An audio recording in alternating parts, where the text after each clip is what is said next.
Let's pause here. I'm driving on the road that separates Haiti from the Dominican Republic. Right here. It's the border that divides two very different countries.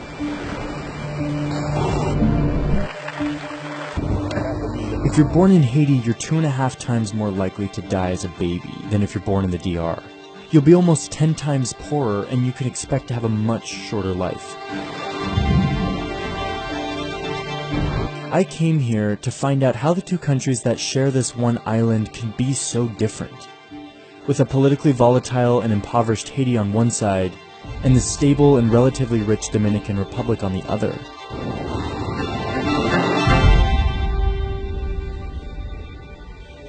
How did this line produce two totally different worlds?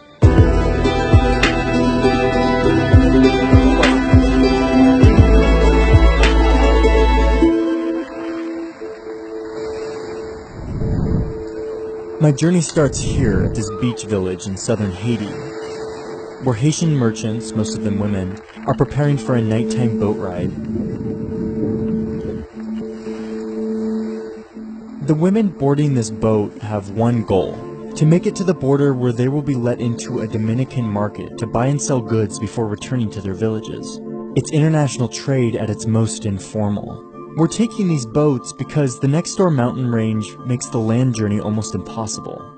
These worn-out wooden boats have been making this exact journey twice per week for decades, and yet the process remains chaotic and unorganized, as if it's happening for the first time.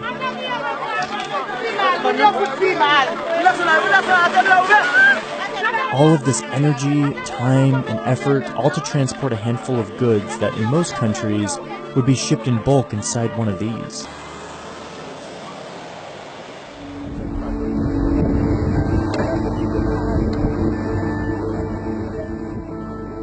We make this 7-hour journey to the border town, arriving around 4 a.m. The sun rises and we walk to the border market. This market was established right on the border as a partnership between the two nations to give vendors from both sides a place to buy and sell on equal footing. As we approach the border, I quickly realize that's not what's happening here. So I'm looking across the border right now into the market, and you can see that Dominicans are already setting up. This is one of the big complaints of the Haitians. They're stuck on this side, waiting to cross the border, and the border guards are just delaying it. And meanwhile, the Dominicans are able to set up and get the best spots.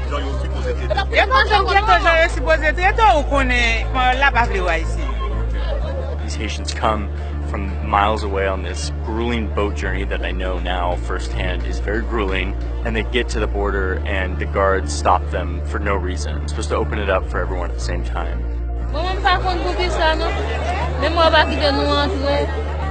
The guards keep the Haitian women from crossing, not letting anyone know how long it will be. The tension grows, and then, finally, hours after the Dominicans were allowed to enter, the guards open up the bridge.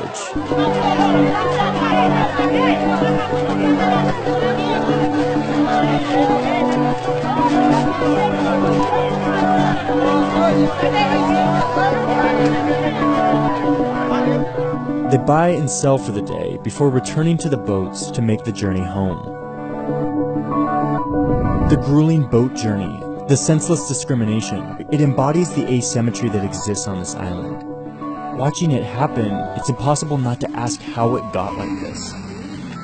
There are a few key things that explain how this island produced two very different countries. But if you want to get at the very root of it, you have to go back to when this island was owned by two European powers, France and Spain. This island is actually the first place that Christopher Columbus set up a colony in the New World on his first voyage back in the 1490s. France wanted a piece of this island because it was rich in resources like sugar and coffee.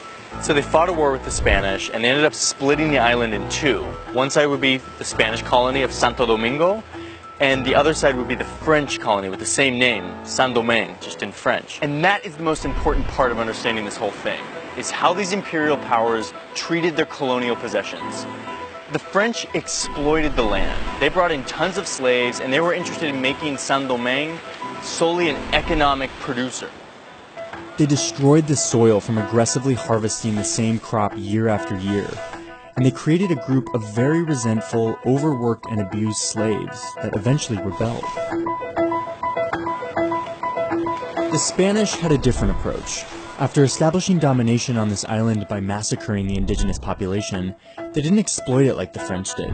Instead, they went to places like Mexico and Peru to look for gold. So they didn't bring nearly as many slaves onto this island, and as a result they weren't nearly as profitable a colony. Instead, the Spanish integrated with the remaining indigenous population by recognizing the native leaders' authority and intermarrying with the locals. The result was a smaller and more racially mixed population, with a sustainable economy and a political system, something totally absent from France's colony. This becomes really important in the early 1800s when independence comes around. Haiti declares independence, fights off the French, and basically declares itself the first black former slave republic in the world. They do so with very little framework for a society and for a government. And they also do so with land that has been exploited year after year with the same crop, which basically destroys the fertility of the land. And to add to all of that, because they were this first black republic, the world essentially isolated them. The United States didn't want to recognize the independence of a black nation. They thought it might become a slave empire and seek revenge. The French showed up on Haitian shores soon after independence and said, "You owe us a debt for all of the assets that you stole from us when you became independent, all these economic assets, you owe us that debt. You have to pay it over the next 30 years. This crippling debt, Haiti did pay back over years, but it really hampered their development. This history doesn't exonerate the dictators and corrupt politicians that have plagued Haiti's development since its independence, but it helps explain them. Suffocating embargoes and the independence debt, as well as the lack of any tradition or investment in governmental institutions, guaranteed Haiti's failure from the moment it was born, and a racist world made sure of it. That racism isn't just embedded into Haiti's history. It is in fact very alive today. As I drive up the border, by coincidence my driver is also a Dominican Border Patrol official. We have hours in the car where he slowly and cautiously tells me about how immigration policy has changed in the Dominican Republic in recent years. ¿Qué pasa, Johnny? El Estado Dominicano ha tomado una decisión de saber regularizar, saber dónde están los haitianos que están en República Dominicana, saber dónde están y saber cuántos son y en qué sitio están cada uno. Ahí nace el programa de regularización. Regularization program. That's a euphemism. He's talking about a policy of targeting anyone of Haitian descent, even citizens, rounding them up and deporting them. There's always been anti-Haitian sentiment in the Dominican Republic, usually resulting in racist violence.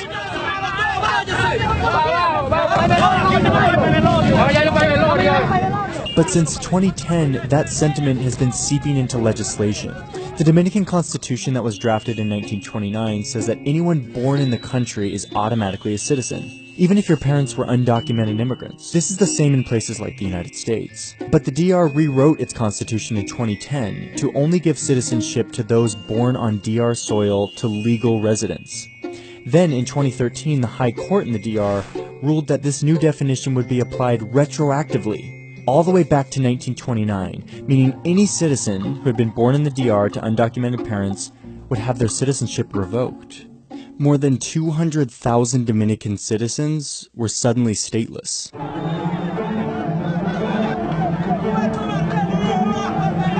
It is clearly an illegal act, it is an immoral act, it is a racist act by the Dominican government, and it's happening because these people are black. Entonces, si nacen aquí, ya son ciudadanos. No así ahora. Antes era así. Ahora se registran en un libro de extranjero. Dominican law said that if these stateless people wanted to stay in the DR, they would have to go to a government office and put their name on this foreigner registry. The government gave these people 1 year to either get their name on the registry or face deportation. Over 55,000 have been officially deported since the June 2015 deadline. The UN estimates that 128,000 people have voluntarily fled to Haiti, a country many of them have never lived in. Some came here to this camp on the border, where they've been living in limbo for years.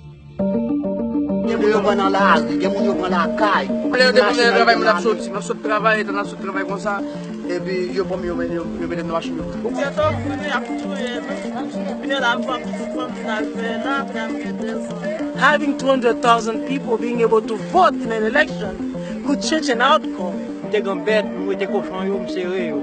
Oh, des doigts yo tourner encore. Yo pour les calmer tout ça m'dégé là-dedans. Cochon m'dégé gaspiller me fait cadeau yo pour remercier bon ba yo té yo. Yo te boule carrément yo frère. Il a été dissimulé était aptoué. Pendant là nous dormi, j'ai nous fermé, et nous notre papa pendant yo t'a vinn lever pour d'haïtien. Que nous toujours à sauter, nous pensons qu'on va vivre pour nous, qu'on va maltraiter nous. On va tuer nous tout, peut-être grand pile monde dans la capitale. The moment I cross into the DR, I start to see what this crackdown looks like. On a 75-kilometer bus ride, we pass 8 security checkpoints, in which security personnel board the bus to eye who is on it and in some cases check papers.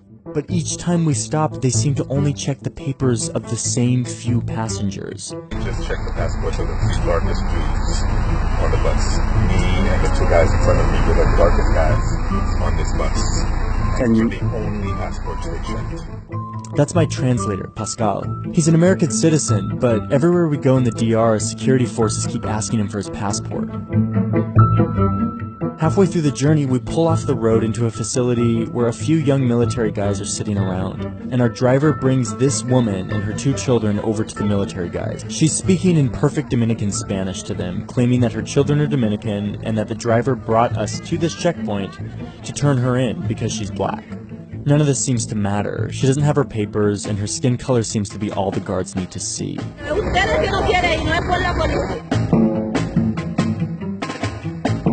Haiti's land and people were abused when it was a colony of slaves.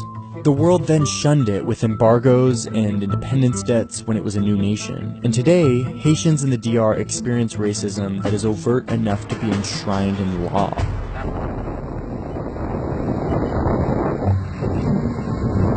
As we drive up this very curvy road, I have the DR to my right and Haiti to my left. Back when the French were here, this was the richest colony on earth. But that came at a price, not only to abuse slaves, but also to the land that they worked. Clear cutting and single crop planting continued after the French left. But instead of being used to make fancy French furniture, the trees were burned to cook food. This explains what I'm seeing when on my right there's lush jungle, and on my left there's bare and eroding hillsides. Zoom out a little bit and it's very clear. I follow the border road all the way north until I hit another market town. I wanted to see if the same discriminatory dynamics played out up here as they did down south. This market was built with money from the European Union and the UN Development Program, with the specific intention of creating a space where communities from both sides could come and buy and sell on equal footing. We're rolling through the market, and once again, like we saw in the southern market, the Dominicans are first setting up. I walk to the border and find this huge group of people at this gap in the fence, paying a border guard to get in early. The dynamic is the same as down south, only with a few more overt bribes, and border guards who seem to have no problem hitting Haitians with a stick. After hours of waiting for guards to open the gate for everyone, the Haitians are finally let in.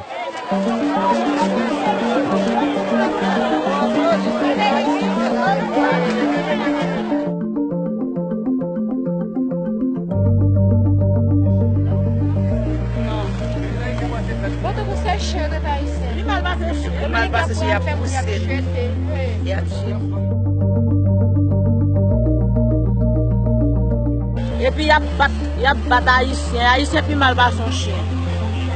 Et puis on même gens pour dire chien, il bataille a pour jeter. Nous pas bon nous obligés, même là n'a pas pour nous obligés. This is a story about a border that separates 2 vastly different countries. But it's more so a story about policy. How centuries of racist policies from the French, from the US, from the world, from the DR can hold a nation back from progressing.